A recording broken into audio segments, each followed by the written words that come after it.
Now, a murderer, I believe this, it's in their genes.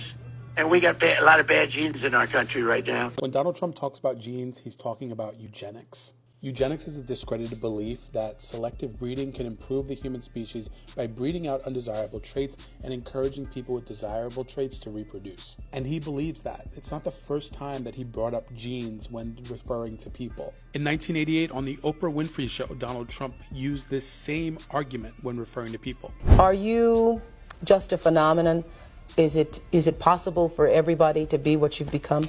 No, it's not, but it's possible for a lot of people to become successful and even very successful. I mean, you have to be given, and this is where luck comes in, you have to be born lucky in the sense that you have to have the right genes to go out, and if it... Particularly within the right wing of American politics, it has been creeping its ugly head. Both Tucker Carlson and also Charlie Kirk, two right-wing commentators, have invited Steve Saylor, a prominent race science proponent, on their podcasts.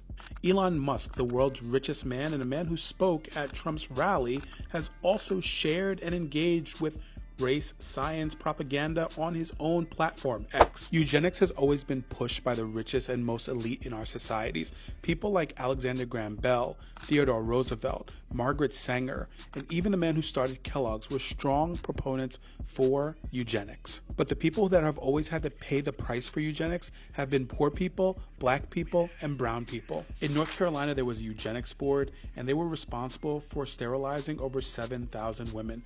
5,000 of which were black women. Eugenicists used Puerto Rican women to experiment with new birth control, and many of them underwent la operación, leaving thousands of women permanently sterilized to the point where they would never have kids ever. These words that Donald Trump is using are dangerous and have real life consequences for people of color like you and me. But he knows that. He's hoping that you don't.